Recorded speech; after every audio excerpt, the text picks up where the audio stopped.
Maria Pistorello, coordinatrice Dipartimento di Previdenza SPI-CGIL del Veneto. La situazione pensionistica, qual è la posizione attuale che voi assumete e soprattutto cosa sta succedendo in questo momento? Cosa devono aspettarsi i pensionati, anche coloro che si trovano nella fascia di età molto a rischio tra i 55 e i 65 anni? Il sistema attuale di rivalutazione non riconosce il mantenimento del potere d'acquisto delle pensioni. Per quanto riguarda invece i nuovi pensionati,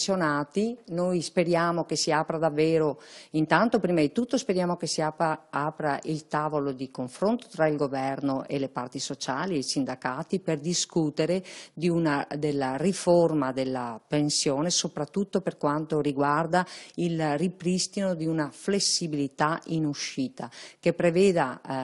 ho letto molto sui giornali in questi giorni, quello che credo sia più convincente è considerare l'uscita dal lavoro prima per coloro che hanno almeno 35 anni di contributi, prevedendo una piccola penalità nel caso escano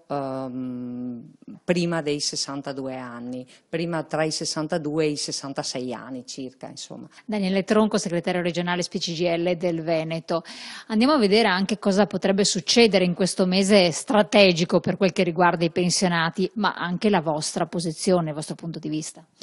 Noi abbiamo letto che ci sono varie proposte sul tavolo. Innanzitutto dobbiamo dire che l'INPS deve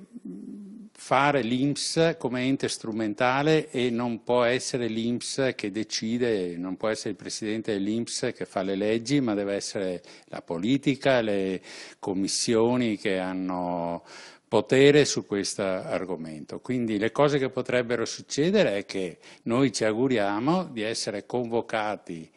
per discutere sulle soluzioni proposte, ovviamente tenendo conto che per noi è abbastanza indiscutibile il fatto che si rompa un patto sociale che sulle pensioni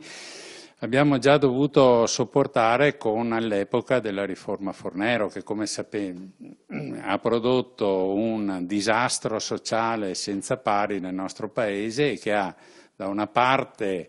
costretto milioni di persone a modificare la propria condizione di vita, cioè ritardando anche fino a 5-6 anni l'andata in pensione e a vederci anche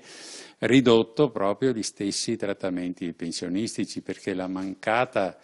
adeguamento al costo della vita ha prodotto danni che, come sappiamo, hanno avuto un risultato molto pesante nel nostro Paese.